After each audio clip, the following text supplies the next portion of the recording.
Imagine a world where no income tax exists, where monopolies operate freely, where one man can control 90% of an entire industry. That world existed in America less than 150 years ago. We call it the Gilded Age. But how did it start? Not with grand balls or marble palaces. Those came later. It started with a single decision in Washington, a decision to hand the nation's railroads to a handful of men. No rules, no limits, no consequences. By 1890, those men owned everything. They set their own prices. They crushed their competition. They controlled wages, working conditions, even local governments. Workers earned $2 for a 12-hour day. The men at the top earned $2 million a year. This is the story of how America built that system, how the government created robber barons, how those barons built mansions while workers starved, and how the whole thing nearly destroyed the nation. April 1865. The Civil War ended. Over 600,000 Americans were dead. The South was in ruins. The North had won, but at a terrible cost. Cities needed rebuilding. Farms sat abandoned. Entire families had been wiped out. The nation was broken and exhausted. But something else had happened during the war. Something that would change everything. The government had learned how to move armies across vast distances quickly.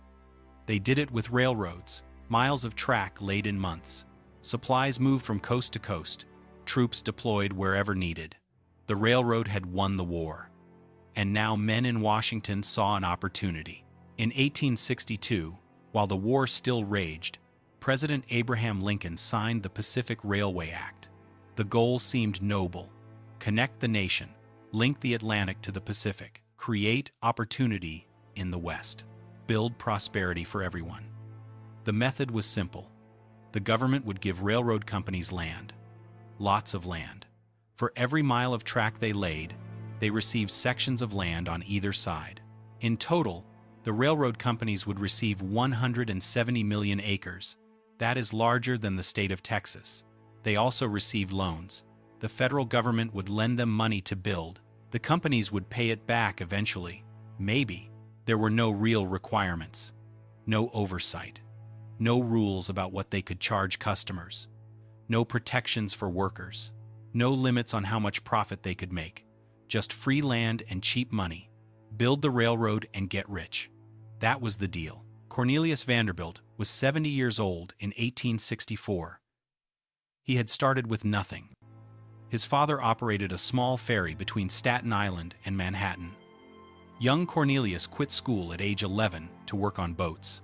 He was smart, ruthless, and patient. By the 1852nd, he controlled most of the steamship routes along the East Coast. People called him the Commodore. He did not get that nickname by being nice. He crushed competitors. He cut prices until rivals went bankrupt. Then he bought their boats for nothing. He bribed officials when needed. He ignored laws he found inconvenient. And he was very, very good at making money. When the Pacific Railway Act passed, Vanderbilt saw what others missed. The real fortune was not in building railroads out west. The real fortune was in controlling the railroads that already existed in the east. Every train going to California had to start somewhere. New York, Philadelphia, Boston. Whoever controlled those eastern lines controlled access to the entire system. Vanderbilt began buying railroad stock. Not just one line, multiple lines. He bought the New York and Harlem Railroad, then the Hudson River Railroad, then the New York Central. Within a few years, he controlled every major railroad going into New York City. And New York was the biggest city in America, the financial capital, the trade hub. Everything moved through New York. Once he owned the railroads, Vanderbilt set his prices. There was no competition. If you wanted to ship goods to or from New York, you paid what he asked. Farmers had no choice. Factory owners had no choice. Everyone paid. The rates were high, very high. Some estimated he charged 3 times what transportation actually cost. But what could anyone do? There was no other option. There were no laws against this. The government had created a system where monopolies were perfectly legal. Vanderbilt was simply the first to understand how well it worked. He also understood politics. The New York State Legislature could have passed laws to regulate his railroads. They could have limited his prices. They could have forced competition. They did not. Vanderbilt made sure of it. He bought legislators. Not all of them. He did not need all of them. Just enough to block any regulation. The bribes were not subtle. Everyone knew it was happening. Newspapers wrote about it openly. One reporter asked him if he worried about the law. His response became famous. "Law? What do I care about law? Ain't I got the power?" He did have the power, and he used it. Workers who built and maintained his railroads earned about $10 a week. That is roughly $520 per year. Vanderbilt earned more than that every hour. His annual income exceeded $10 million. At the time, there were no income taxes, no estate taxes, nothing. He kept every dollar he made, and he made dollars faster than he could count them. By 1877, when he died, his fortune topped $100 million. In today's money, that is over $2 billion. He was the richest man in America. But more importantly, he had proven something. He proved the system worked. Monopolize an essential service, control access, set your own prices, buy political protection, get richer than anyone thought possible. Other men watched. They learned. They applied his methods to their own industries, and the Gilded Age began in earnest. John D. Rockefeller was born in 1,839 inches, upstate New York. His father was a con man and traveling salesman who was rarely home. His mother was deeply religious and very strict. She taught her son that God rewards hard work and punishes waste. Young John took this seriously. At age 16, he got his first job as a bookkeeper in Cleveland, Ohio. He made 50 cents a day. He saved almost all of it. He kept detailed records of every penny. He did not drink. He did not gamble. He did not waste money on anything unnecessary, and he watched the economy carefully. In 1859, oil was discovered in Pennsylvania. At first, nobody knew what to do with it. Some tried selling it as medicine. Some burned it for light. Then someone figured out how to refine it into kerosene. Kerosene could replace whale oil in lamps. It was cheaper and burned cleaner. Demand exploded. Suddenly, everyone wanted oil. Wells were drilled all over Pennsylvania. The oil boom was on. Rockefeller was 20 years old. He had been saving money for 4 years. He had about $800. That was not enough to drill wells. Wells were expensive and risky. Many came up dry. But refining, that was different. You bought crude oil from drillers. You processed it in a refinery. You sold kerosene to customers. The process was predictable. The costs were known. Rockefeller preferred things that were predictable. In 1863, he invested in his first oil refinery in Cleveland. Within 2 years, he owned the largest refinery in the city. But owning one large refinery was not enough. Rockefeller had studied Vanderbilt's methods. He understood the key was not just being big, it was being the only one. He set out to build a monopoly. The secret was railroads. Oil had to be shipped from Pennsylvania to cities like New York and Philadelphia. Refineries paid railroads to transport their oil. Most refineries paid the same rate, about $2 per barrel. Rockefeller went to the railroad owners with a proposition. He promised to ship large quantities of oil, huge quantities, more than any other refinery. In return, he wanted a discount, not a small discount. He wanted to pay half price, $1 per barrel, instead of $2. The railroad owners agreed. Rockefeller now had an enormous advantage. Every barrel of oil he refined cost half as much to ship. He could sell kerosene cheaper than his competitors and still make more profit. His competitors could not match his prices. They could not understand how he did it. They did not know about his secret railroad deals. Business owners thought Rockefeller was just more efficient, better at controlling costs. Some tried to compete by cutting their own prices. They lost money and went bankrupt. When they did, Rockefeller bought their refineries for very low prices. This was not enough. Rockefeller discovered an even better trick. He convinced the railroads to give him rebates on oil his competitors shipped.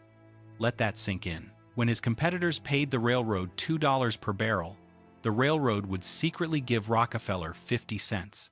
He was making money every time his competitors shipped their own oil. His competition was funding his business without knowing it. This was perfectly legal. There were no laws against it. The government had no antitrust regulations. Monopolies were allowed. Secret deals were allowed. Everything Rockefeller did was technically legal. By 1870, he formalized his operations. He created the Standard Oil Company. The goal was clear: control all oil refining in America. Not most of it, all of it. He had the method, he had the money, he had the railroad deals. Now he just needed to execute. Over the next decade, Rockefeller approached every oil refinery owner in America. He made them an offer. Sell your refinery to Standard Oil. We will give you a fair price. We will offer you stock in our company. You can become part of something bigger. Join us. Most refused at first. They wanted to stay independent. Rockefeller was patient. He waited. Then he lowered his kerosene prices. He could afford to. His railroad deals gave him that advantage. His competitors saw their sales drop. They saw their profits disappear. They watched as customers switched to Standard Oil's cheaper kerosene. After a few months, Rockefeller returned. He made the same offer, but now the price was lower. Their refineries were worth less because they were losing money. Many sold. Those who still refused watched as Rockefeller lowered his prices again. Eventually, everyone sold or went bankrupt. By 1880, Standard Oil controlled 90% of oil refining in America. Rockefeller did not stop there. He bought the oil pipelines. He bought the railroad tank cars. He bought the storage facilities. He controlled every step from the oil well to the customer's lamp. If you used kerosene in America, you bought it from Standard Oil. You had no other choice. There was no competition. He set the price, and he made absolutely stunning amounts of money. In 1885, Rockefeller's annual income exceeded $20 million. That is more than $500 million in today's money, per year. He was not yet 50 years old. He would live another 52 years, and he would keep earning at that rate for most of them. By the time he died in 1937, he was the richest person in modern history. His net worth topped $400 billion in today's dollars. One man. That much money. How was it possible? The system allowed it. The government built the railroads. The government allowed monopolies. The government did nothing to stop secret deals. Nothing to protect competition. Nothing to help workers. The government created the conditions. Rockefeller just exploited them better than anyone else. But what about the workers who made all this possible? The men who drilled the wells? The men who built the refineries? The men who loaded the barrels onto trains? What were they earning while Rockefeller made his millions? In 1880, the average American worker earned about $400 per year. That was for skilled workers. Unskilled laborers earned closer to $300. They worked 6 days a week, 10 to 12 hours per day, sometimes more. There were no safety regulations, no worker protections, no overtime pay, no sick days, no pensions. If you got hurt on the job, you were fired. Your family got nothing. Children as young as 8 worked in factories. They were small enough to fit into tight spaces in machinery. Many lost fingers. Many lost hands. Some died. Their parents needed the income. Every dollar mattered when you earned $300 a year. Consider the mathematics. Rockefeller earned $20 million per year. A worker earned $400 per year. That means Rockefeller earned in 1 year what it would take a worker 50,000 years to earn. Put another way, Rockefeller earned more in 3 hours than a worker earned in an entire year, and this was celebrated. Newspapers wrote admiring articles about his business genius. Preachers used him as an example of what hard work could achieve. Politicians praised him as a model citizen. The system was working exactly as designed. Andrew Carnegie was watching all of this. He was born in Scotland in 1835. His family was poor, very poor. They immigrated to America in 1848 and settled in Pittsburgh. Andrew was 13 years old. He went to work immediately in a cotton factory. He earned $1.20 per week. Within a few years, he was working for the Pennsylvania Railroad as a telegraph operator. He was smart, hard-working, and observant. He saw how Vanderbilt controlled the Eastern railroads. He saw how Rockefeller was building his oil monopoly. He decided to apply the same methods to steel. America needed steel. Railroads needed steel rails. Cities needed steel beams for buildings. Factories needed steel machines. Demand was growing rapidly. But steel production was still small scale. Many small companies, each producing limited amounts. Carnegie saw the opportunity. He would do what Rockefeller had done with oil. He would create a steel monopoly. In 1873, Carnegie opened his first steel mill near Pittsburgh. He called it the Edgar Thomson Steel Works. It was the most modern mill in America, the largest furnaces, the newest technology, the highest production capacity. But technology alone was not enough. Carnegie understood what Rockefeller understood: control everything. He began buying iron ore mines. He bought coal mines. He bought limestone quarries. Steel needs iron ore, coal, and limestone. Carnegie would own all three sources. He bought ships to transport ore across the Great Lakes. He bought railroads to move materials to his mills. He owned every step of production. If a company supplied something Carnegie needed, he bought that company. This was called vertical integration. Own the raw materials, own the transportation, own the processing, own the distribution, control everything. By 1890, Carnegie Steel was the largest steel producer in America. His mills could make steel cheaper than anyone else. His competitors could not match his costs. He drove them out of business or bought them at low prices. Workers at his mills earned about $12 per week. That was $624 per year. Carnegie's personal income exceeded $25 million per year. He earned in one day what his workers earned in a lifetime. But Carnegie had a problem that Vanderbilt and Rockefeller did not have: public relations. Vanderbilt had been openly ruthless. He did not care what people thought. Rockefeller was quiet and private. He avoided publicity. Carnegie was different. He wanted to be seen as a good man, a moral man. He wrote essays about the responsibilities of wealth. He preached what he called the gospel of wealth. Rich men, he argued, were trustees of wealth. They had a duty to use their money wisely, to fund libraries and schools, to help the poor. He gave money to charities. He funded public libraries, more than 2,500 of them across America. But in his mills, men died. Safety conditions were terrible. Hours were brutal. 12-hour days were standard, sometimes 7 days a week. Wages were barely enough to survive. Workers lived in company housing and shopped at company stores. They were trapped in a cycle of debt. Carnegie knew this. Everyone knew this. But the system protected him. There were no laws requiring safety measures, no laws limiting hours, no laws guaranteeing fair wages. And when workers tried to organize unions to demand better conditions, Carnegie crushed them. Brutally, the stage was set. 3 men had shown how the system worked. Vanderbilt proved you could monopolize transportation. Rockefeller proved you could monopolize an entire industry. Carnegie proved you could control every step of production. They were the pioneers, the first robber barons, and they were about to inspire a whole generation of imitators, men who would build fortunes even larger, mansions even grander, and push the system to its breaking point.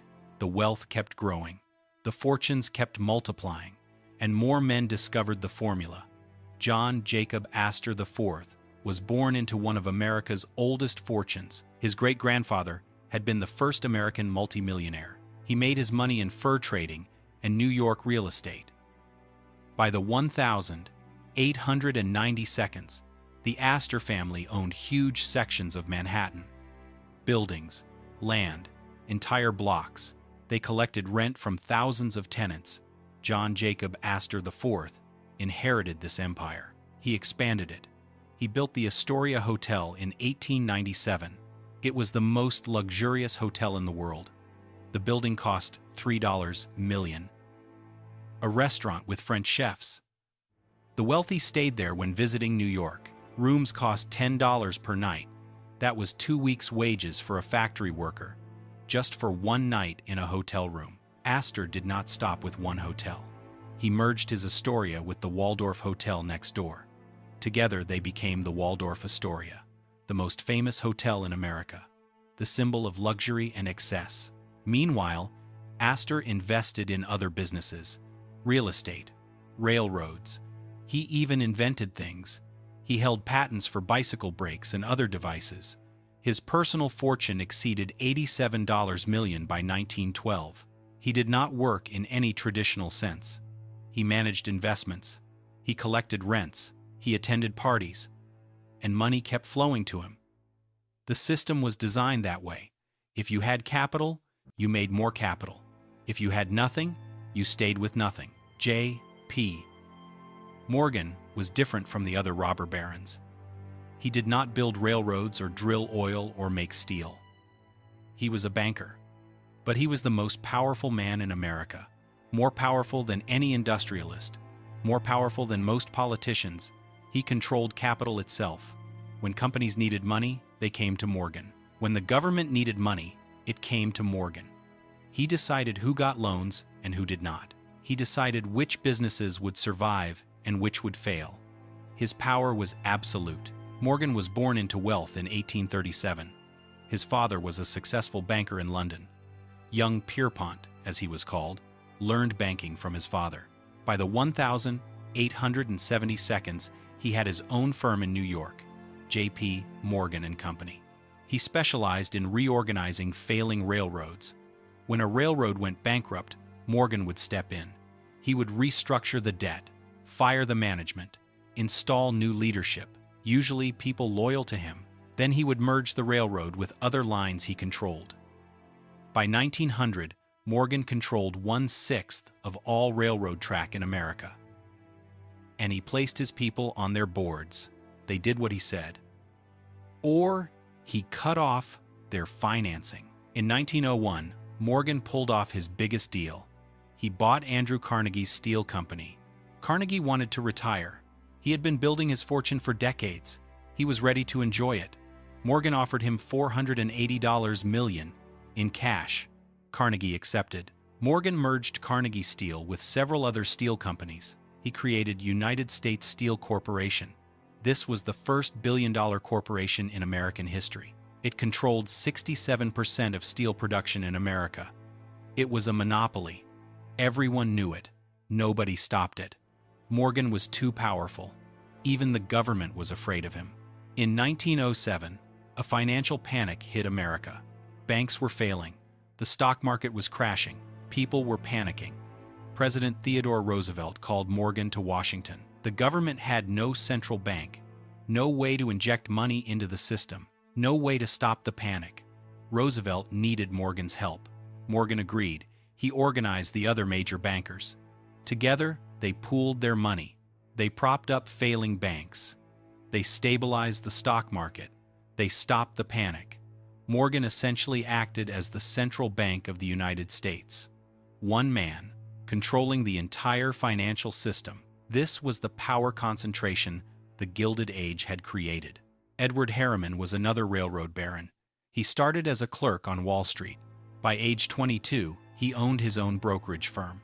He began buying railroad stock, small lines at first, then larger ones. His method was simple: buy a struggling railroad cheap, improve its efficiency, make it profitable.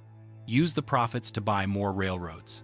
By 1900, Harriman controlled the Union Pacific and Southern Pacific Railroads. Together, they covered most of the western United States. He was in direct competition with J.P. Morgan for control of American railroads. The two men battled for years, buying stock, forming alliances, outmaneuvering each other.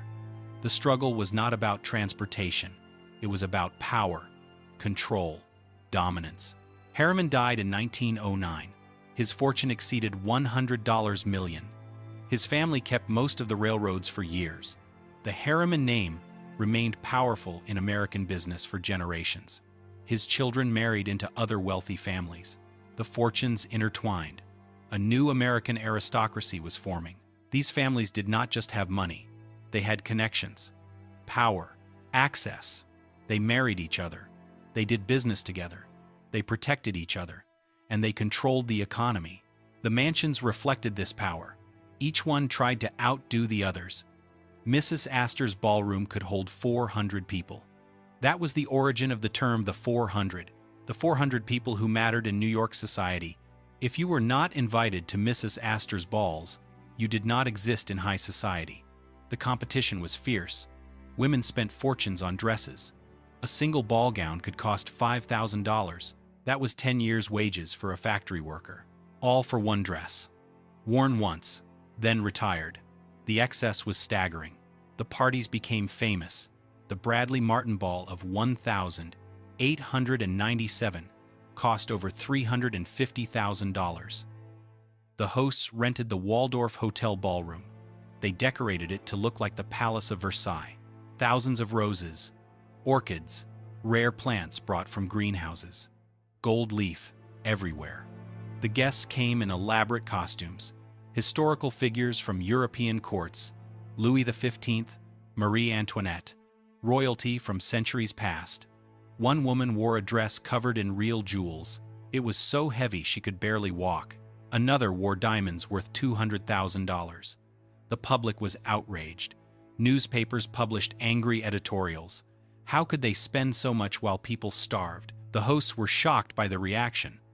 They thought they were supporting the economy, the florists, the dressmakers, the jewelers. They were creating jobs. They did not understand why people were angry. But people were angry, desperately angry. Because while the wealthy played dress-up, real people suffered. Real families went hungry. Real children died. The statistics were horrifying. In 1890, infant mortality in New York tenements exceeded 240 deaths per 1,000 births. 1 in 4 babies died before their first birthday. In wealthy neighborhoods, the rate was 40 per 1,000. 1 in 25. The difference was nutrition, sanitation, medical care, things money could buy. Poor babies died because their parents could not afford doctors, could not afford clean water, could not afford enough food. Industrial accidents killed thousands every year. Exact numbers were not kept.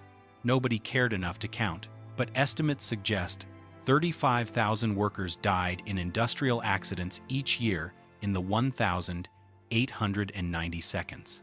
Another 500,000 were seriously injured. These were not unavoidable tragedies. They were the result of deliberate choices. Factory owners could have installed safety equipment. They chose not to. It cost money. Railroad companies could have used better brakes on trains. They chose not to. It cut into profits. Mine owners could have improved ventilation. They chose not to. Why spend money on safety when workers were replaceable? The Triangle Shirtwaist Factory fire of 1911 showed how bad it was. This was a garment factory in New York. It employed mostly young immigrant women. They worked on the 8th, 9th, and 10th floors of a building.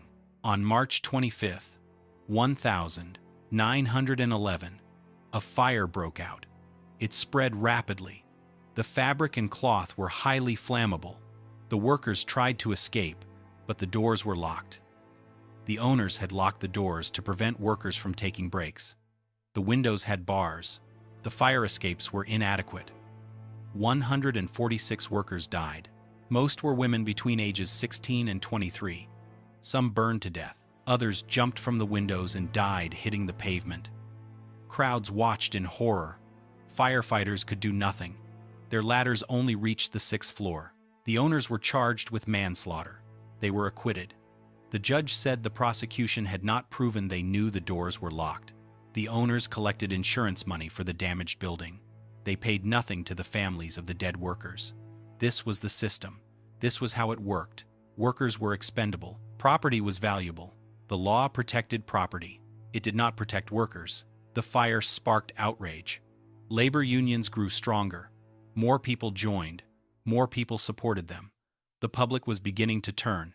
The extreme inequality was becoming intolerable. Even some wealthy people began to speak out. They saw that the system was unsustainable, that it would eventually collapse or explode. Theodore Roosevelt's trust busting was popular because people were ready for change. They had seen enough. They had suffered enough.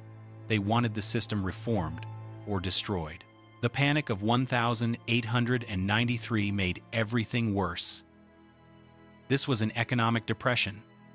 It started with a railroad company going bankrupt, the Philadelphia and Reading Railroad. It owed millions to banks. When it failed to pay, panic spread. Investors rushed to sell railroad stocks. Prices crashed. Other railroads went bankrupt. Over 150 railroad companies failed within a year. Banks that had lent money to the railroads failed too. Over 500 banks closed. People who had savings in those banks lost everything. No deposit insurance existed. When a bank failed, your money was gone. Factories closed. Nobody was buying goods. Without railroads running, goods could not be shipped anyway. Unemployment soared. By the end of 1893, 3 million people were out of work. That was about 12% of the workforce. In industrial cities, the rate was higher. In some places, half the workers had no jobs. No work meant no money. No money meant no food. Families starved. Children begged in the streets. Homeless camps appeared in cities. The wealthy were affected too, but differently. Some lost fortunes in the stock market crash, but most were protected. They had diversified investments, real estate, government bonds, foreign holdings. They might lose some money, but they would not starve. They would not lose their homes. The system protected them. It crushed the poor. During the Depression, the wealthy bought assets cheap, property, businesses. When desperate men needed to sell, the wealthy bought at bargain prices. They emerged from the Depression richer than before. The poor emerged more desperate than ever. This was how the system worked. It transferred wealth upward during good times. It transferred wealth upward during bad times. There was no mechanism for wealth to flow down. Jay Gould did not build anything. He did not produce oil or steel. He did not manufacture products. He did not even run railroads efficiently. What he did was manipulate. He bought and sold railroad stock to make money from the price changes. He bribed judges to rule in his favor. He forged documents when needed. He destroyed companies to profit from their collapse, and he became the most hated man in America. Gould was born in 1,836 inches, upstate New York. His family was poor. He taught himself surveying and worked as a store clerk. By his early 20s, he was trading in railroad stock. He was good at it, very good. He understood something that others did not. The stock price mattered more than the actual railroad. You could make more money moving the stock price up and down than you could running trains. In 1867, Gould partnered with two other speculators, James Fisk and Daniel Drew.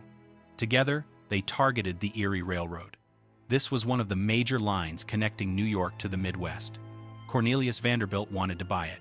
He began purchasing Erie stock. His goal was to own enough shares to control the company. Gould, Fisk, and Drew had a different plan. They began printing new Erie stock certificates.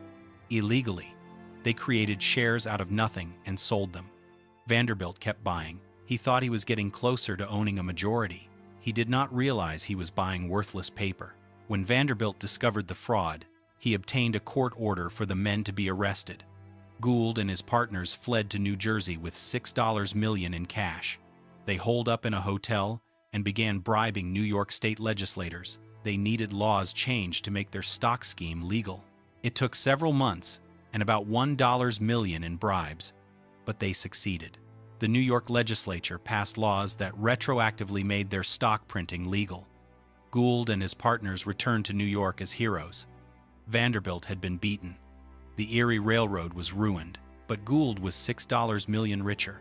This was his method for the next 25 years. Buy a railroad, strip its assets, issue fraudulent stock, bribe officials, sell before it collapsed, move to the next target. He controlled railroads across the West. The Union Pacific, the Missouri Pacific, the Texas and Pacific. He never made them run better. He made them profitable for himself. Workers suffered. Customers paid high prices for terrible service. Investors lost money. Gould got rich. By 1892, he controlled 10,000 miles of railroad track. His fortune exceeded $77 million. He died that year. Newspapers celebrated. Workers threw parties. He was so hated that his family buried him in secret at night. They feared vandals would desecrate his grave, but Gould had demonstrated something important. You did not need to build things to get rich in the Gilded Age. You just needed to manipulate the system. Corruption was not a bug, it was a feature. The system rewarded men who lied, cheated, and bribed. The government would not stop you. There were no securities regulations, no oversight of stock markets, no laws against insider trading, nothing. If you were clever and ruthless, you could steal millions, and the law would protect you, because you could buy the law. By 1880, the system had created a new American aristocracy. At the top sat about 4,000 families. Less than 1% of the population, they owned nearly as much wealth as the other 11.6 million families combined. They did not just have money. They had ridiculous amounts of money, more money than they could spend in 10 lifetimes, and they decided to show it off. They built palaces. New York City's Fifth Avenue became the showcase. In the 1,870 seconds, it was still mostly houses and small shops. By 1890, it looked like a street in Paris or Rome, mansion after mansion, each one larger and more ornate than the last. The Vanderbilts built first. William Henry Vanderbilt, Cornelius's son, constructed a massive complex at Fifth Avenue and 51st Street. It was actually two mansions connected together, one for him, one for his daughters. The buildings were brownstone with elaborate carvings. Inside were rooms filled with European art, paintings worth millions, sculptures, tapestries, furniture imported from French chateaux. The total cost exceeded $3 million. This was in 1882. Workers earned $400 per year. The mansion cost the equivalent of 7,500 years of wages for a single worker. William's sons competed with each other. Cornelius Vanderbilt II built at Fifth Avenue and 57th Street. He hired 600 artisans to work day and night. The mansion took years to complete. When finished, it had 130 rooms. The ballroom measured 65 feet by 50 feet. The ceilings were 18 feet high and covered in gold leaf. Louis XIV-style salons filled with French antiques. A Moorish smoking room with tiles imported from Spain. The mansion cost over $10 million by the time it was finished. One house, $10 million. His brother William K. Vanderbilt built next door. He hired architect Richard Morris Hunt to design a French chateau. It had Gothic towers, stained glass windows, carved stone facades. Inside was a two-story great hall with a carved stone staircase. The dining room had walls covered in Italian walnut. The art gallery displayed paintings worth millions. His wife Alva wanted to make a statement. She threw a costume ball in 1883. The invitations went to 1,200 people. The cost of the ball was reported at $250,000. Guests spent another $155,000 on costumes. One woman came dressed as a Venetian princess. Her costume had real diamonds sewn into the fabric. Another came as an electric light. Her costume had working light bulbs powered by batteries hidden in her dress. The ball lasted until dawn. Newspapers covered every detail. The public was fascinated and horrified. The Astors built their mansion a few blocks south. The Fricks built theirs nearby. Andrew Carnegie waited until 1901 to build his. He chose a spot far north at 91st Street and 5th Avenue. It had 64 rooms. The first private residence in America with a steel frame. It had a private elevator, central heating. The mansion cost $1.5 million. The art inside was worth $50 million. Rockefeller did not build in Manhattan. He built north of the city in the Hudson River Valley.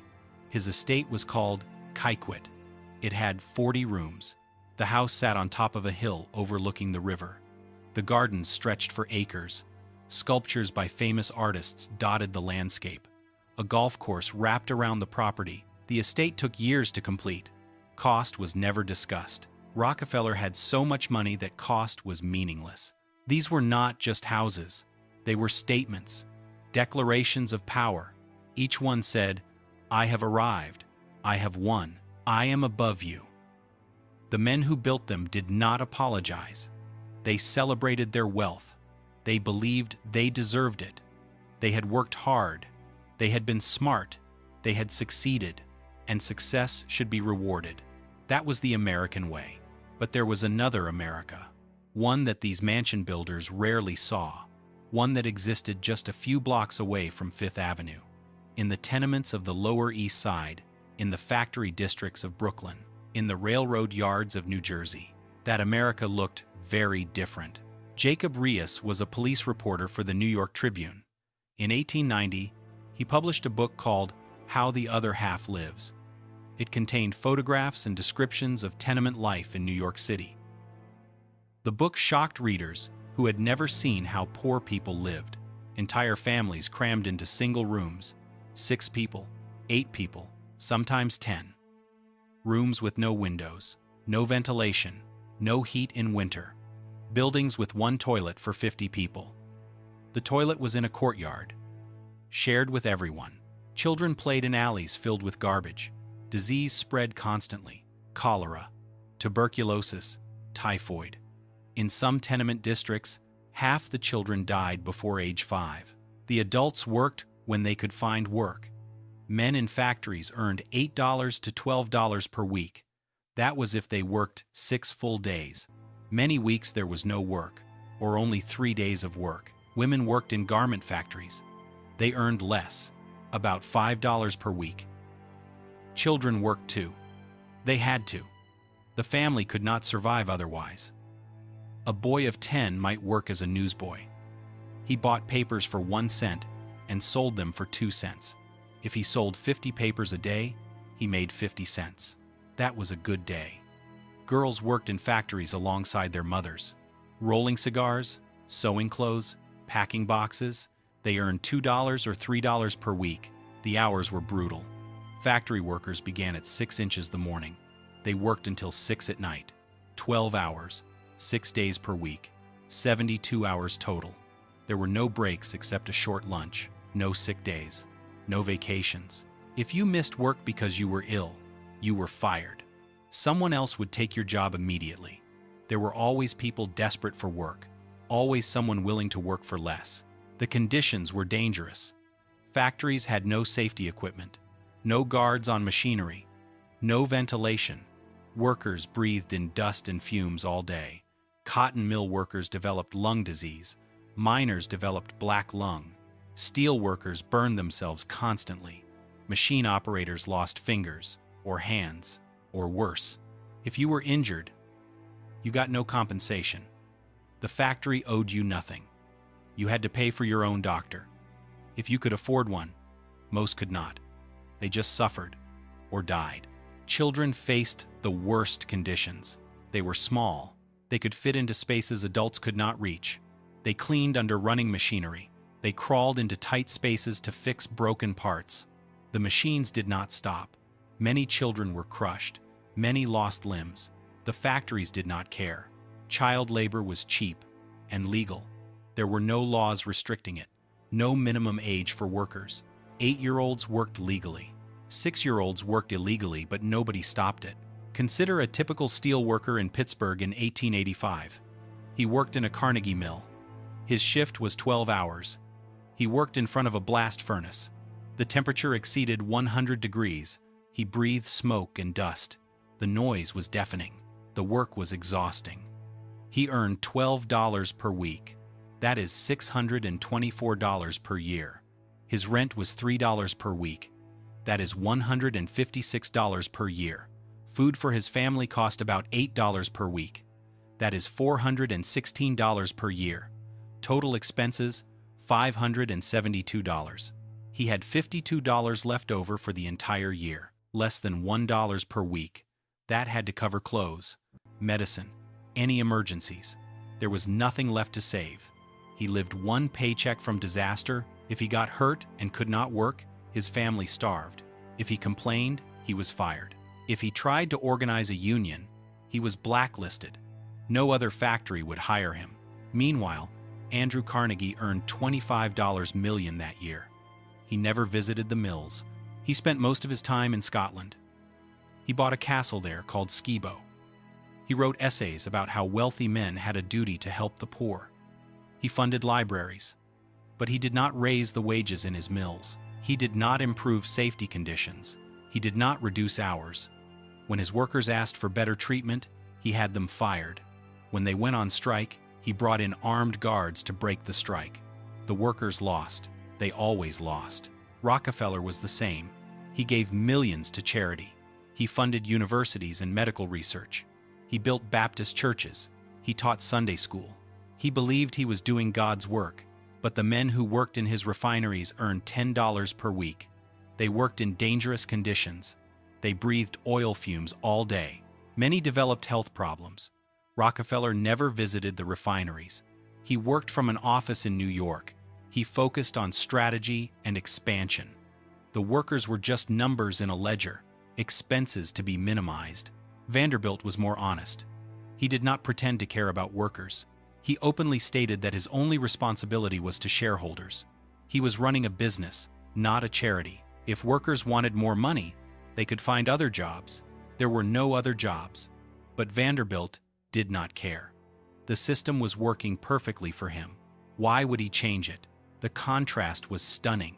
One group lived in palaces, the other lived in slums. One group spent $250,000 on a single party. The other group struggled to buy bread. One group traveled to Europe for leisure. The other group never left their neighborhood. One group had servants to meet their every need. The other group were the servants. And both groups knew it. The rich knew they were rich. The poor knew they were poor. And everyone understood the system was rigged. But the system had a problem. It was built on a lie. The lie was that anyone could succeed, that America was a land of opportunity, that hard work would be rewarded. Workers believed this lie for a long time. They thought if they worked hard enough, they could rise. They could provide for their families. Maybe their children would have better lives. But by 1880, it was becoming clear that the lie was not true.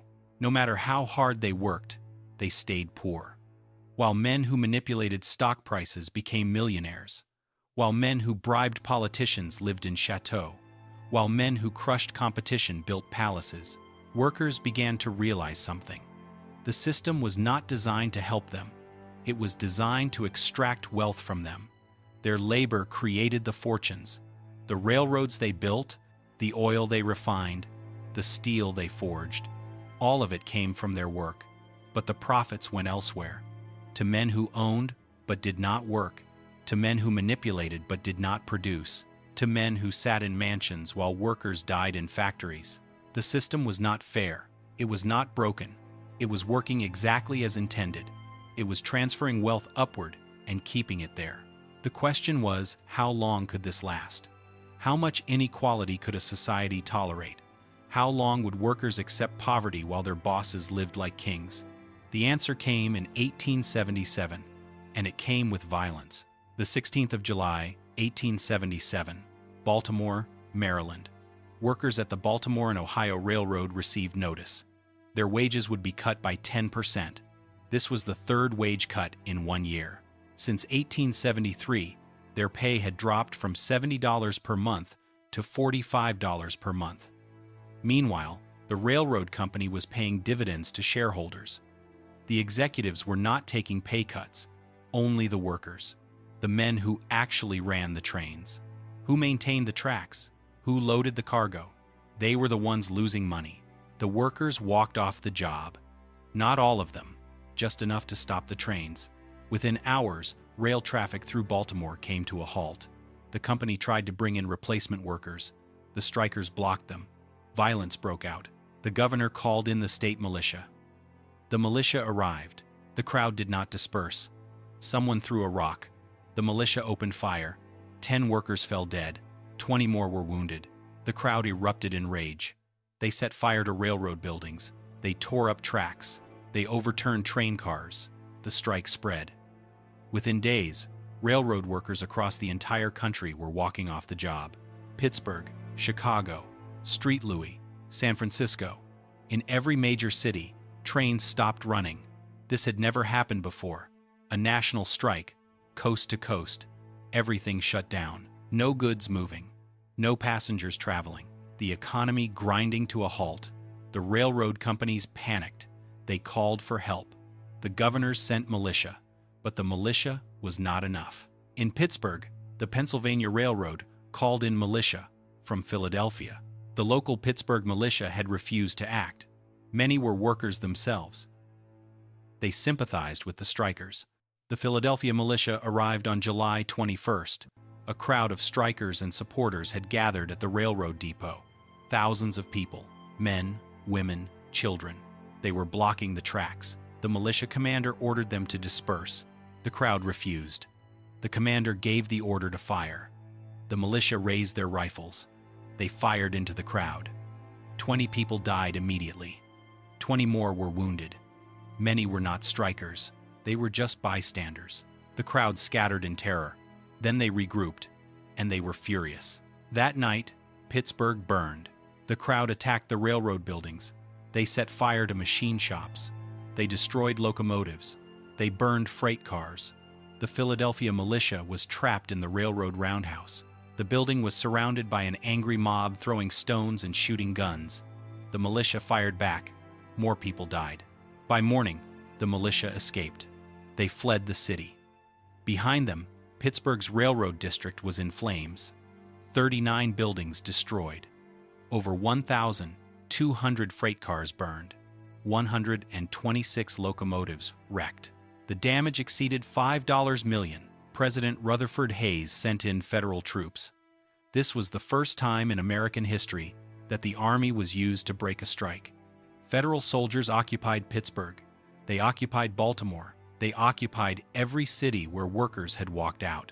The strikers were labeled as rioters, anarchists, threats to order. The newspapers called them mobs, criminals, dangerous radicals.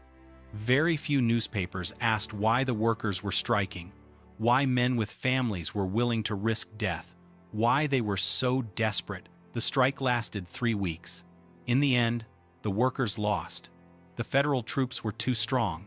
The workers had no organization, no leadership, no money to sustain a long strike. They went back to work. The wage cuts stayed in place. Many strikers were blacklisted. They could not find work anywhere. Some were arrested and jailed. Over 100 people died during the strike. Most were workers.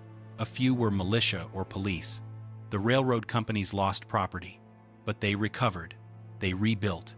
Within a year, everything was back to normal. Except the workers now knew something. They knew the government would use force against them. The army, the police, the courts, all sided with capital. But the workers also learned something else. They had power. When they walked off the job together, they could shut down the system. The railroads needed them. The factories needed them. The mines needed them. Without workers, nothing ran. Nothing got built. Nothing moved. That was power. They just needed to organize it better. The 1877 strike planted a seed. Workers across America began forming unions. Secret at first, meeting in basements and back rooms, organizing slowly, planning carefully. The next time they would be ready. The government response to 1877 changed everything. The wealthy realized something. Workers were dangerous. They could destroy property. They could disrupt business. They needed to be controlled. Many states built armories in cities, large military buildings with weapons stored inside, ready to deploy at any moment. Private companies hired security forces, Pinkerton detectives, armed guards. They would protect factories and break strikes. The wealthy were preparing for war. Class war. The 1st of May, 1886. Chicago, Illinois. Workers across the city walked off their jobs. They were demanding an 8-hour workday. Most workers labored 10 to 12 hours per day, sometimes more, 6 days per week. The 8-hour movement had been building for years. 8 hours for work, 8 hours for rest, 8 hours for what we will. That was the slogan. It seemed reasonable, but factory owners refused. Shorter hours meant less production, less profit. They would not accept it. On May 1st, over 80,000 workers in Chicago went on strike. The city largely shut down. Factories closed. Construction stopped. The strike was peaceful at first. Workers marched through the streets. They held rallies. They sang songs. They demanded the 8-hour day. Police watched but did not intervene. For 2 days, it stayed peaceful. Then violence erupted. May 3rd. Strikers gathered at the McCormick Harvesting Machine Company. This factory made farm equipment. It was still operating with replacement workers. The strikers wanted to convince the replacements to join them. An argument started. Fighting broke out. Police arrived. They charged the crowd with clubs. The crowd fought back.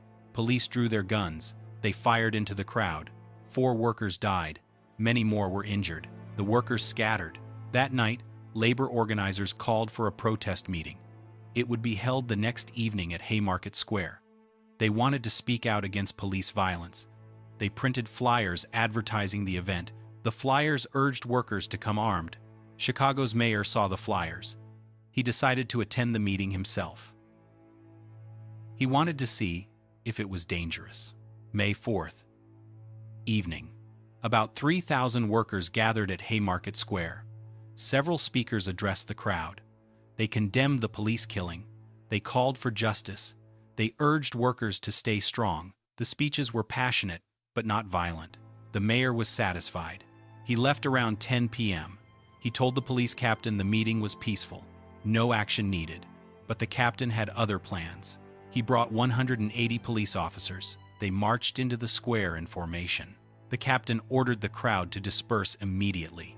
The speakers protested. The meeting was almost over. People were already leaving. The captain repeated his order. Disperse now. Then something happened. A bomb was thrown. It exploded in the police formation. 1 officer died instantly. 6 more were fatally wounded. Dozens more were injured. The police opened fire. They shot into the crowd in all directions. Workers ran in terror. Some shot back. The square became a battlefield. When it was over, at least 4 workers were dead, maybe more. Dozens were wounded. Nobody knew who threw the bomb. Nobody ever found out. The aftermath was swift and brutal. Police raided the homes of labor organizers. They arrested anyone associated with the labor movement. 8 men were charged with murder. The charge was conspiracy. They had not thrown the bomb. Nobody claimed they had, but prosecutors argued that their speeches had incited violence. Their words had created the atmosphere that led to the bombing. They were responsible. The trial was a spectacle. The judge was biased. The jury was packed. The evidence was thin. It did not matter. All 8 were convicted. 7 were sentenced to death. 1 received 15 years. 4 of the men were hanged on the 11th of November 1887. 1 committed suicide in his cell the night before. The remaining 3 had their sentences reduced. They served several years in prison before being pardoned. Years later, Illinois Governor John Altgeld reviewed the case.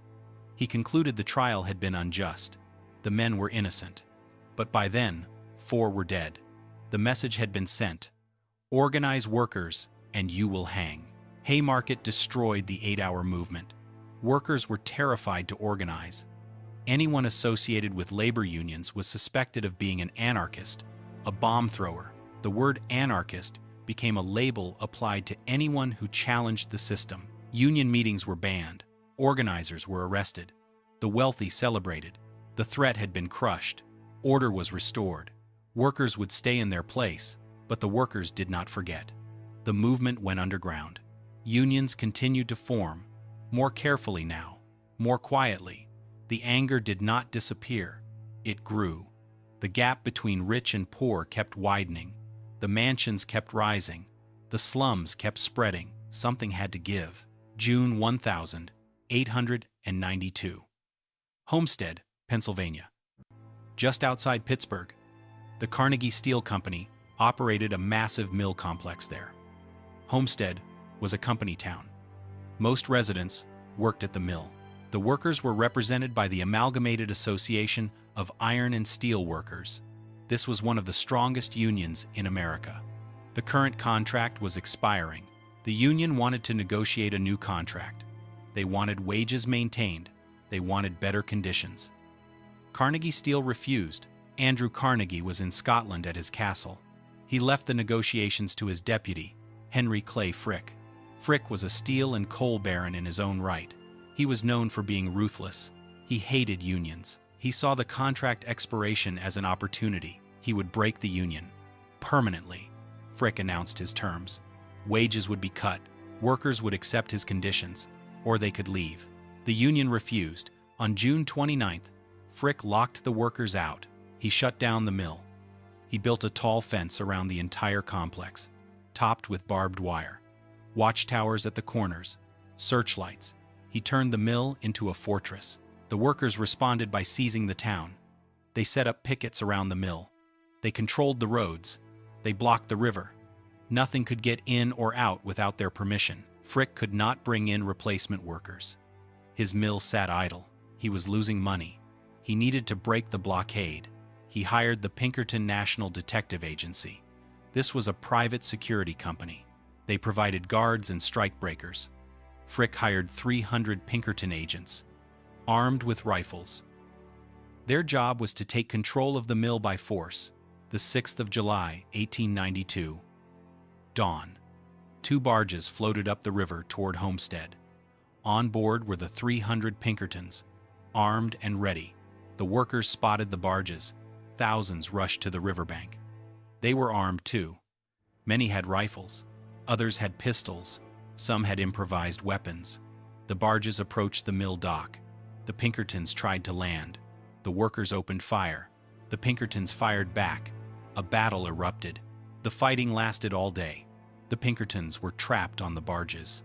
They could not advance. They could not retreat. The workers controlled the shore. They shot at anyone who appeared on deck. The Pinkertons shot back from behind cover. Workers tried to set the barges on fire. They poured oil on the river and lit it. The flames did not reach the barges. They tried dynamite. The explosions caused damage but did not sink the barges. By afternoon, the Pinkertons were running out of ammunition. They were trapped. They raised a white flag. The workers promised safe passage if the Pinkertons surrendered. The Pinkertons came ashore. The workers attacked them anyway. They beat them with clubs and fists. They threw stones. Several Pinkertons were seriously injured. A few died. The rest were marched through town and put on a train out of Homestead. When the battle ended, 10 people were dead. 7 workers, 3 Pinkertons. Dozens more were wounded. The workers had won, but their victory would not last. The governor of Pennsylvania sent in the state militia, 8,500 soldiers. They occupied Homestead on July 12th. Martial law was declared. The town was under military control. Frick reopened the mill with replacement workers. The soldiers protected them. Slowly, the mill returned to operation. The strikers could do nothing. The army was too strong. By November, the strike collapsed. The union was broken. The workers went back. On Frick's terms, with lower wages, no union representation, total defeat. Carnegie was still in Scotland. He sent telegrams supporting Frick. He claimed he knew nothing about the Pinkertons. He was just a distant owner. He did not make operational decisions. The public did not believe him. His reputation was destroyed. The man who preached the gospel of wealth had sent armed men to shoot workers. The man who built libraries had crushed a union. The hypocrisy was obvious. Carnegie never recovered his public image. He spent the rest of his life trying to rehabilitate it through charity. But everyone remembered Homestead. The system had shown its hand. When workers organized, violence followed. Government sided with owners every time. Federal troops, state militia, private guards, all deployed against workers. The courts ruled against unions. Police arrested organizers. Newspapers portrayed strikers as criminals. Every institution of power stood with capital. Workers had no allies in government, no protection under law. They stood alone against the combined forces of wealth and state power. But they kept trying. Because what choice did they have? Accept poverty? Watch their children work in factories? Die in industrial accidents? They had nothing to lose. The strikes continued. The organizing continued. The conflict intensified, and the Gilded Age was reaching its breaking point. May 1894, Pullman, Illinois, just south of Chicago. George Pullman owned a company that built luxury railroad sleeping cars, the Pullman Palace Car Company. He also owned the entire town of Pullman. Every house, every store, every building. Workers rented homes from Pullman. They bought food at Pullman stores. They sent their children to Pullman schools. Everything was controlled by the company. It was supposed to be a model town, a utopia, beautiful homes, tree-lined streets, parks, and gardens. But there was a catch. Pullman charged high rents, higher than in nearby Chicago. He deducted rent directly from paychecks. Workers had no choice: live in Pullman or lose your job. In 1893, an economic depression hit America. The Panic of 1893. Banks failed. Businesses closed. Unemployment soared. Pullman's business declined. Fewer people were traveling. Fewer railroads buying his cars. His profits dropped. He responded by cutting wages. By May 1894, wages had been cut by 25%. But Pullman did not cut rents. He did not lower store prices. Workers were earning less but paying the same for housing and food. Many were starving.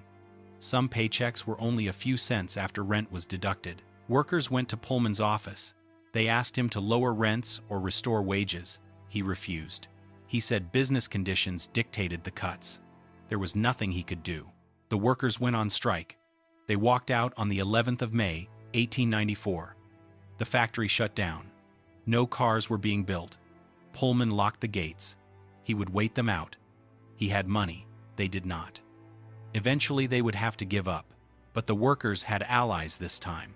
The American Railway Union, led by Eugene Debs. This was a new union. It represented all railroad workers, not just one craft or skill, everyone. It had 150,000 members, and they decided to support the Pullman strikers. On June 26th, the union voted to boycott all Pullman cars.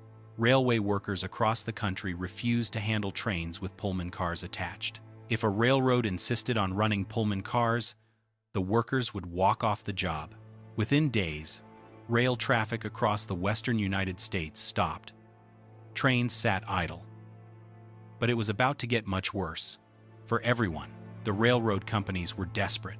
The Pullman boycott was strangling their business. Trains were not running. Goods were not moving. They were losing millions of dollars per day. They needed the government to intervene. They found a way. The railroads claimed the strike was blocking mail delivery. Federal law made it a crime to interfere with the mail. The railroads attached mail cars to their trains. When workers refused to move trains with Pullman cars, they were also refusing to move the mail. The government could now claim the strike was illegal. President Grover Cleveland did not hesitate. On the 2nd of July, 1894, he sent federal troops to Chicago, over 2,000 soldiers.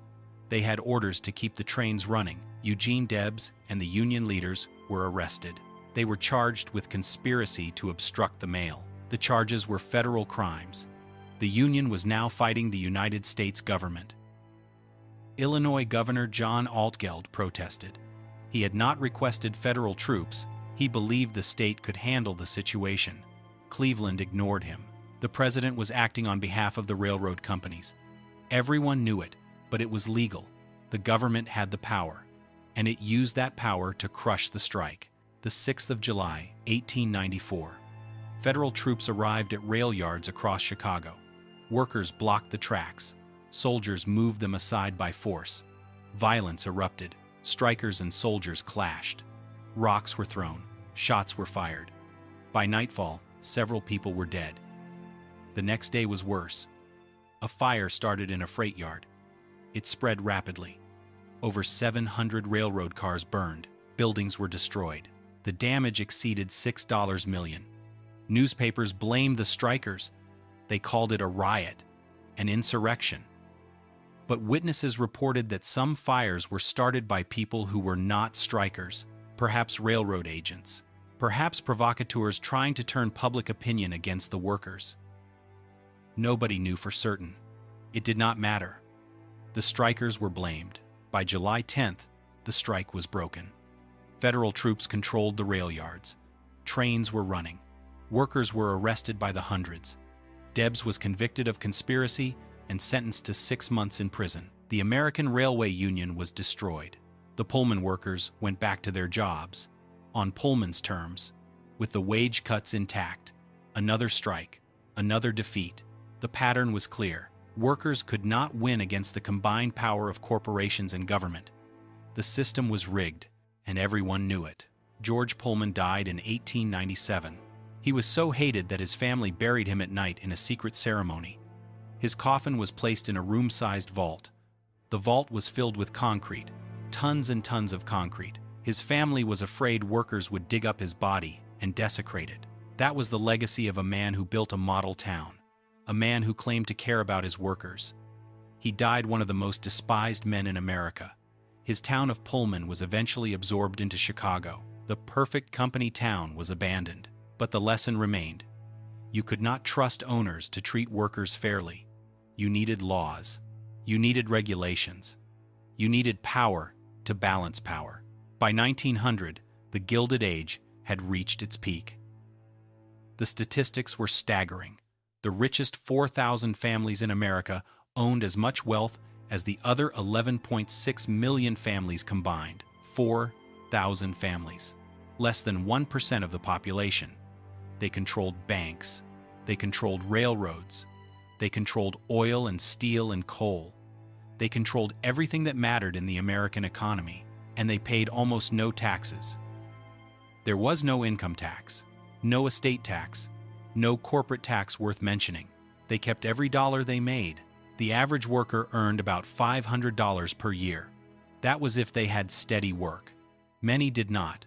The average factory worker labored 60 hours per week. Farmers worked even longer hours. Child labor was normal. 2 million children under age 15 worked full-time. They worked in mines, in factories, in fields. Many never went to school. They started working at age 8 or 10 and worked until they died. Life expectancy for workers was about 40 years.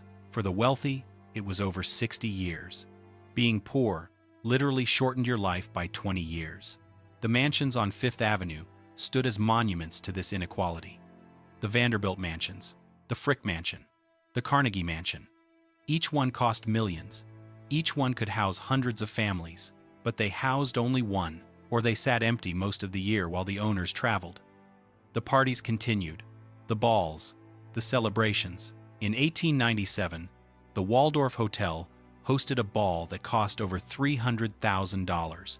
This was one party, one night. Meanwhile, workers in the city earned $1 a day. The contrast was obscene, and it could not last. The 6th of September, 1901, Buffalo, New York.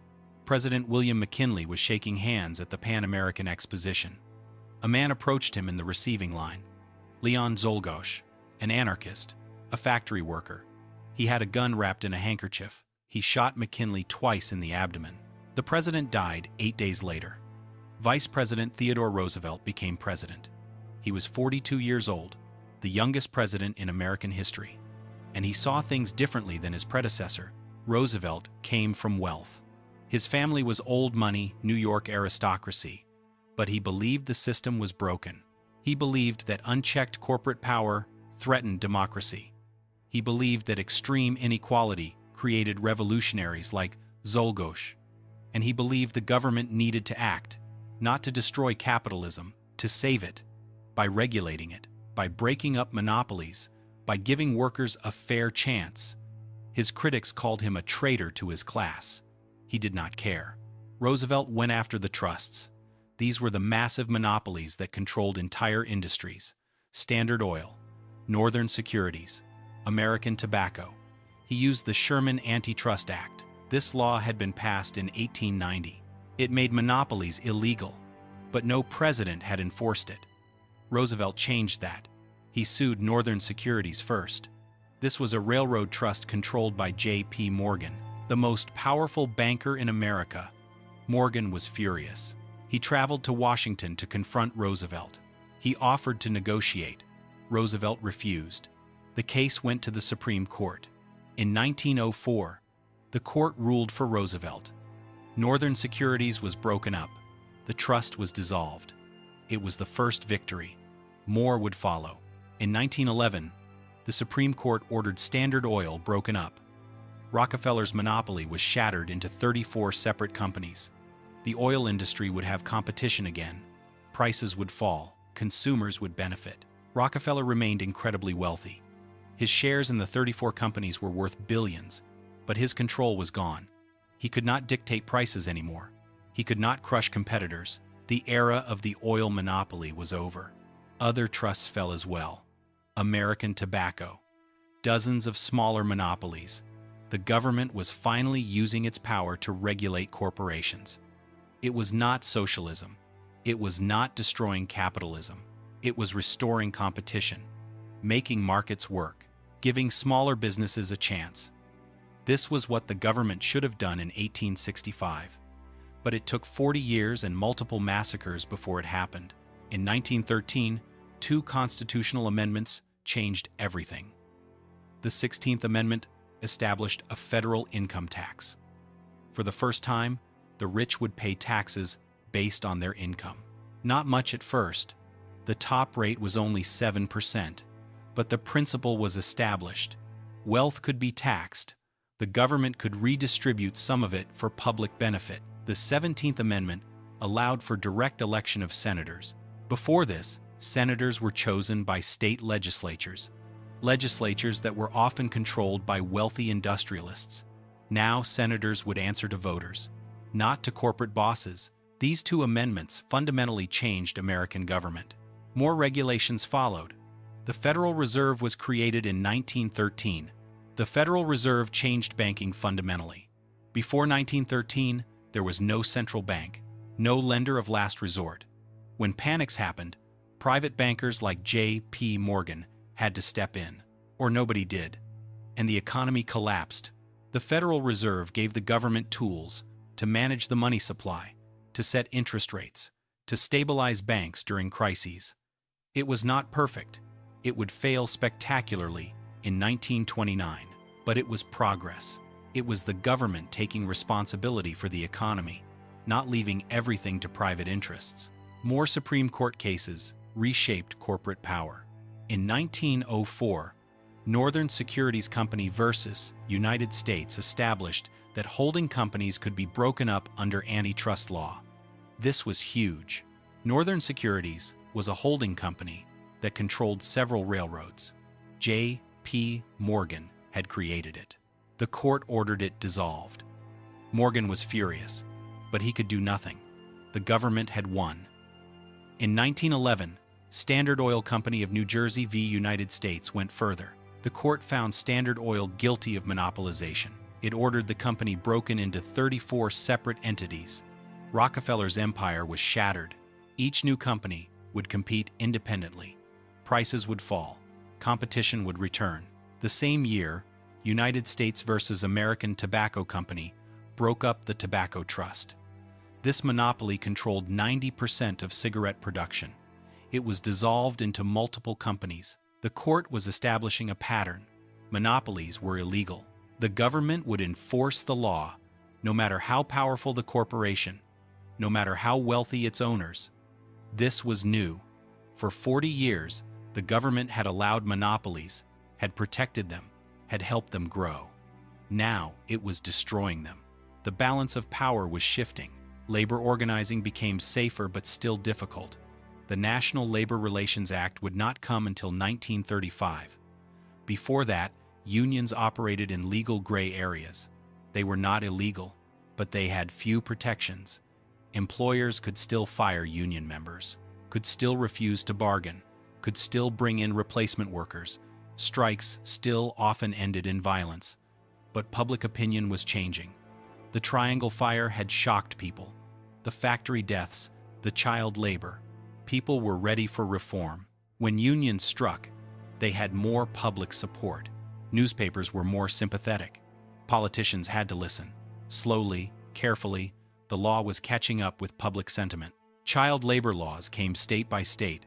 Massachusetts passed the first meaningful law in 1913. Children under 14 could not work in factories. Children under 16 could not work more than 8 hours per day. Other states followed.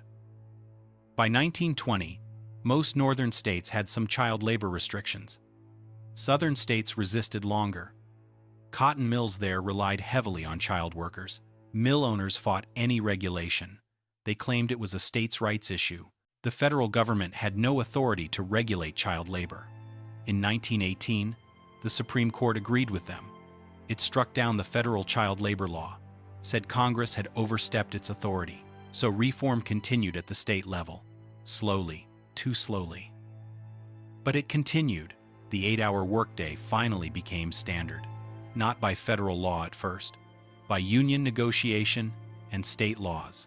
In 1916, railroad workers won the 8-hour day. The Adamson Act made it law for interstate railroad workers. Other industries followed. By the 1,922nd, most industrial workers worked 8-hour days, at least officially. Many still worked longer. Overtime was not always paid, but the principle was established. 8 hours was standard. Anything more was excessive. This was progress from the 12 and 14-hour days of the Gilded Age. World War I disrupted everything. In 1914, war broke out in Europe. The United States stayed neutral until 1917. But the war affected the American economy immediately. European countries needed supplies, food, weapons, steel. American factories ran at full capacity. Unemployment dropped. Wages rose. Workers had leverage for the first time in decades. If factory owners refused better pay, workers could quit. There were plenty of jobs. Unions grew stronger. Membership increased. Strikes declined. Why strike when you could just find better work elsewhere? The war also created new wealth. Industrialists who supplied the war made fortunes. DuPont's gunpowder business exploded. Carnegie's steel mills ran day and night. Profits soared. But this time, the government took some of it. The income tax, established in 1913, was raised to pay for the war. By 1918, the top rate was 77%. The wealthy paid more in taxes than ever before. Not willingly. They fought it. But the government needed money, and it had the power to take it. The principle of progressive taxation was established. Those who earned more would pay more. This was a fundamental shift from the Gilded Age. After the war ended in 1918, things changed again. The economy slumped briefly, then roared back. The 1,922 were prosperous. At least for some. Corporate profits soared. The stock market boomed. New technologies created new industries. Automobiles, radio, motion pictures. Investors made fortunes. But wage growth slowed. Labor unions weakened. The prosperity was not evenly shared.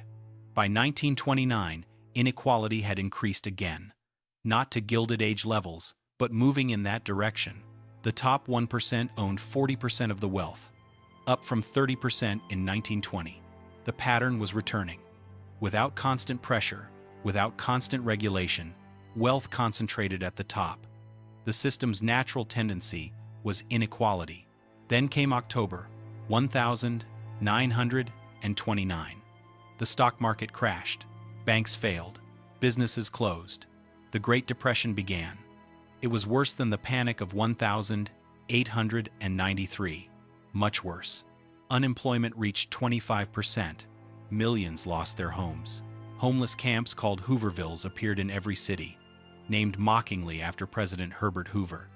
People stood in bread lines for hours, just to get food. Families broke apart. Men abandoned their families because they could not feed them. Suicides increased. The suffering was immense. The wealthy suffered too this time. Fortunes vanished overnight. Stock portfolios became worthless. J.P. Morgan Jr., the son of the great banker, saw his wealth drop by 75%. Other industrialists lost everything. Some committed suicide. The system that had made them rich had destroyed them. But the poor suffered more. They had no cushion. no savings to fall back on. When they lost their jobs, they lost everything immediately. The Depression proved something. The system did not work. Unregulated capitalism created booms, then crashes, then suffering.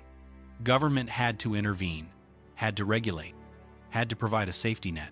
Franklin Roosevelt became president in 1933. He launched the New Deal, a massive program of government intervention, public works projects, Social Security, banking regulations, securities regulations, labor protections. The government was doing what it should have done in 1865. It was creating rules, protecting workers, limiting corporate power. The New Deal did not end the Depression. World War II did that, but it fundamentally changed America. It established that government had a responsibility for economic welfare, that workers deserved protection, that elderly people deserved security, that children deserved childhood. These ideas were revolutionary in 1933. They seem obvious now, but they were fiercely opposed at the time. The wealthy fought the New Deal. They called Roosevelt a traitor to his class, a socialist, a communist. They claimed he was destroying capitalism. He was not. He was saving it by making it fairer, by giving workers a stake in the system, by preventing the extreme inequality that led to revolution. Roosevelt understood something the Gilded Age barons had not. A system that crushes workers eventually gets crushed by workers. You had to give them something, a minimum wage, Social Security, the right to organize. These were not gifts. They were insurance. Insurance against revolution, against the system destroying itself. By 1940, America looked very different from 1900. Income inequality had decreased. The top 1% owned 25% of wealth, down from 45% in 1929. The middle class was growing. Factory workers could buy homes, could buy cars, could send their kids to college. The American dream was becoming possible for ordinary people.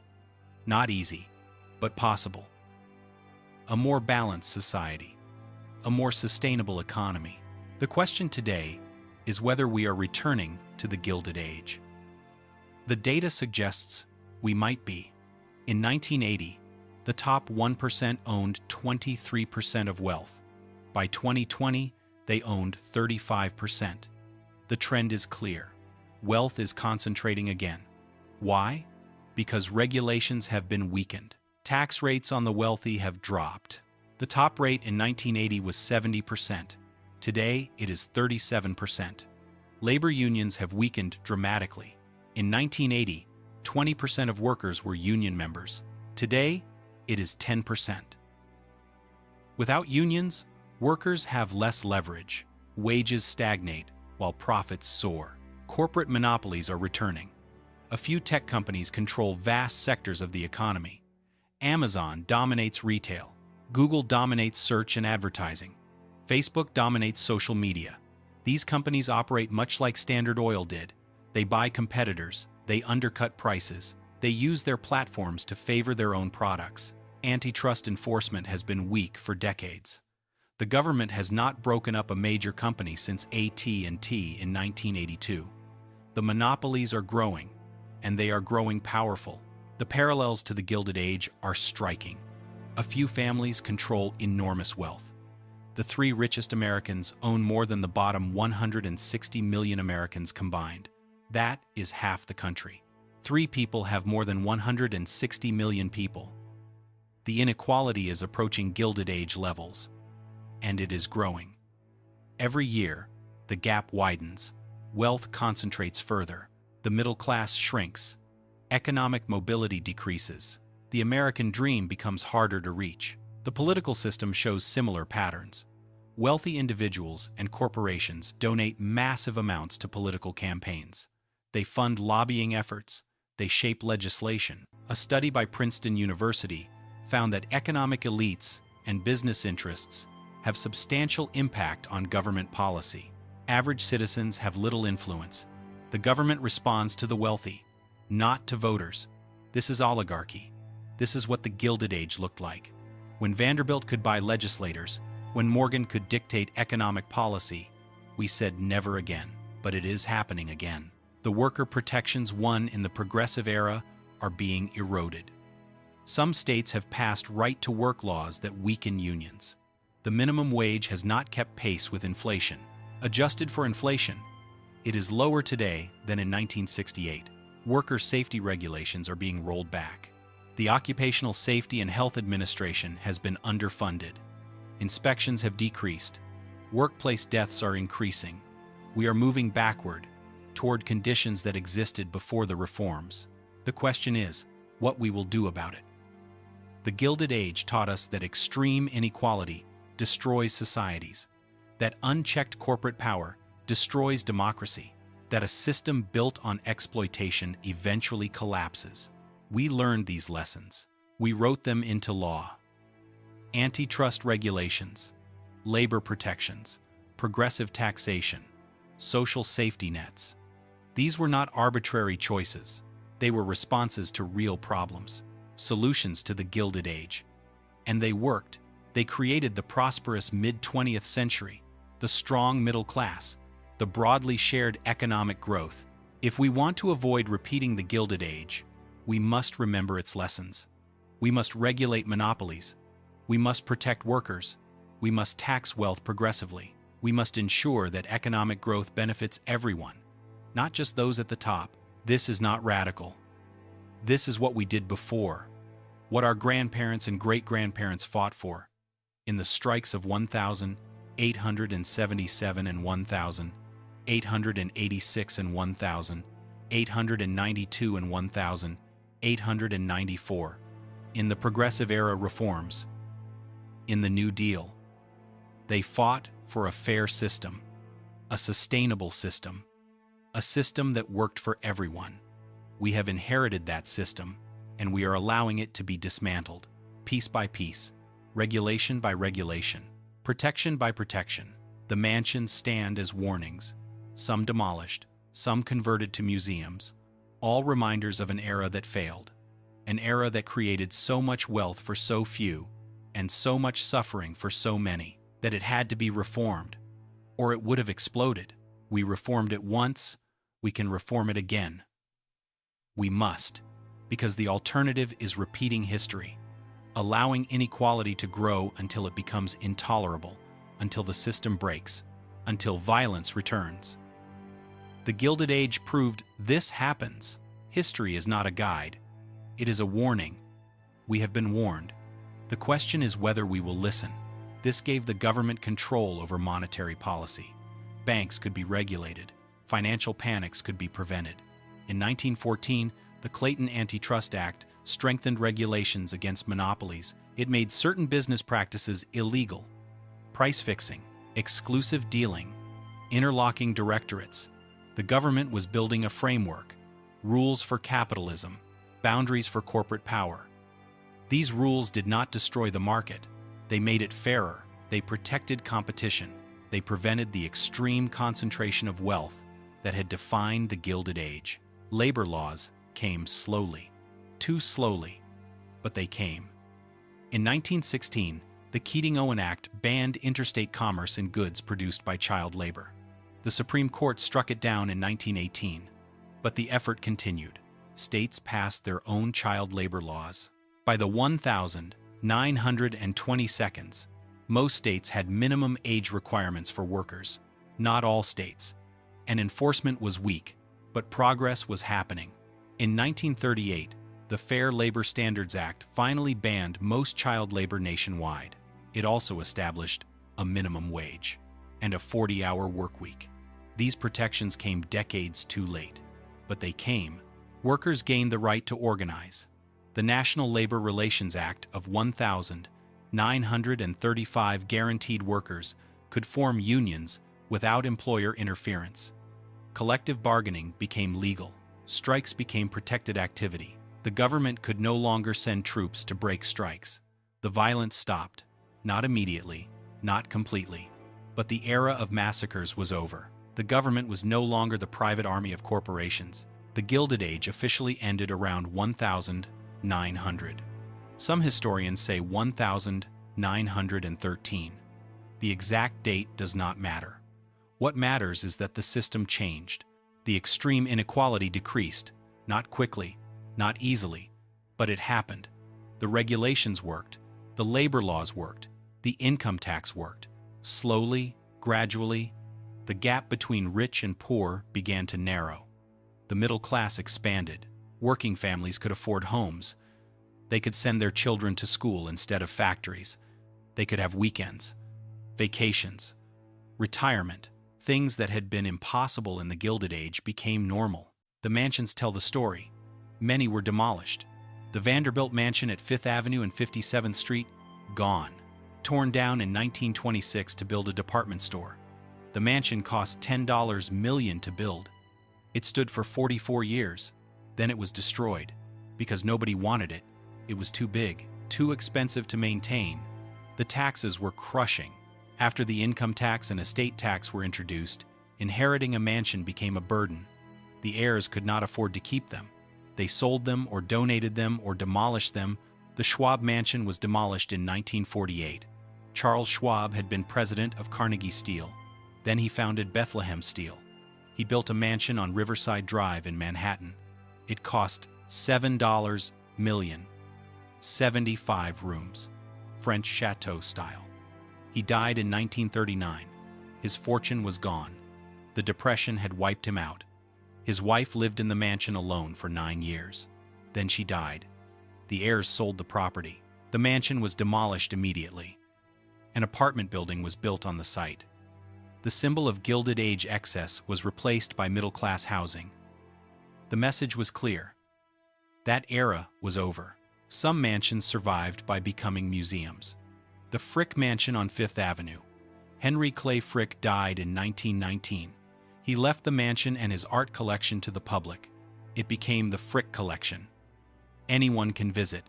The robber baron's palace is now public space. The Carnegie Mansion became the Cooper Hewitt Museum. The Rockefeller estate of Kykwit is now operated by the National Trust. You can tour it. These mansions survived because they became public. They could not survive as private homes.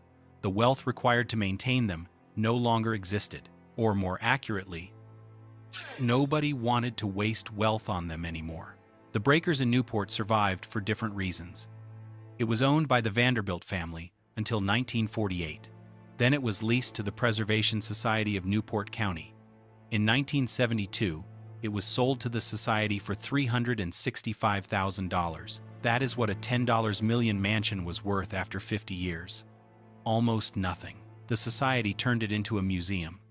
Now tourists pay to see how the Vanderbilts lived. They walk through the ballroom where parties cost fortunes. They see the dining room where meals were served on gold plates. They marvel at the excess. And they leave grateful. They live in a different time. The lessons of the Gilded Age are clear. Unchecked capitalism creates oligarchy, not prosperity. When wealth concentrates at the top, the middle disappears. When monopolies control markets, competition dies. When corporations control government, democracy fails. When workers have no power, they have no dignity. The system does not fix itself. It requires intervention, regulations, laws, enforcement. The government must balance power, must protect competition, must ensure fairness, not because of ideology, because without these things, the system collapses. The Gilded Age proved it. The strikers of 1,877 and 1,886 and 1,892 and 1,894 lost their battles, but they won the war. Every labor protection we have today exists because of them.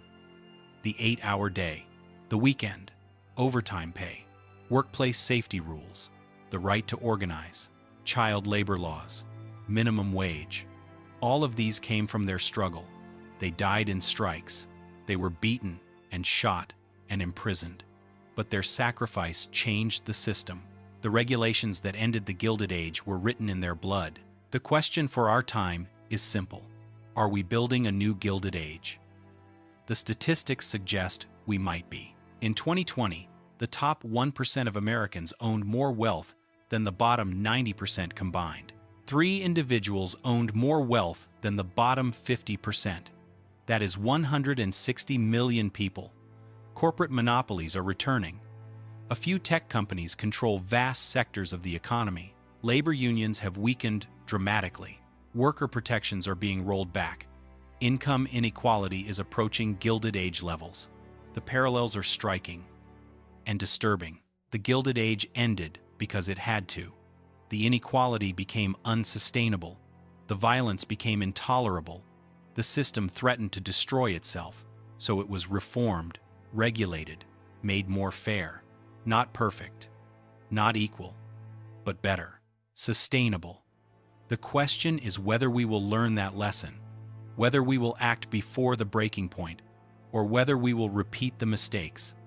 The mansions are still there, some of them standing as monuments, warnings, reminders of what happens when greed goes unchecked, when power concentrates without limits, when workers are treated as disposable.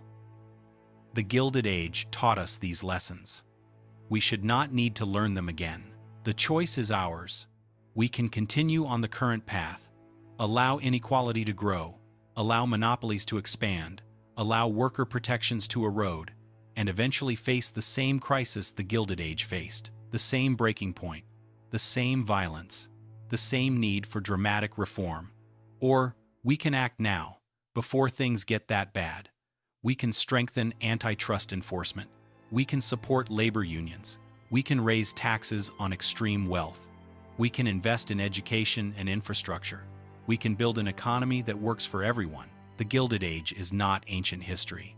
It is within living memory of our grandparents. The reforms that ended it are only 80 or 90 years old. The protections are fragile. They can be undone. They are being undone. But they can also be strengthened, expanded, improved. We have the tools. We have the knowledge. We have the precedent. Our ancestors did this before. They faced worse conditions. They had less power. But they organized. They fought. They won. They created the regulations and protections we enjoy today. We owe it to them to preserve what they built and to pass it on to our children, better than we found it. The mansions will remain, some as museums, some as reminders, all as warnings. They show us what happens when a society chooses greed over fairness, when it rewards exploitation over contribution, when it allows a few to take everything while many have nothing. The Gilded Age built those mansions, and the Gilded Age collapsed under the weight of its own inequality. We have been warned. Now we must choose. Will we heed the warning, or will we build our own Gilded Age and wait for it to collapse around us? History does not repeat, but it rhymes, and right now it is rhyming loudly. The question is whether anyone is listening.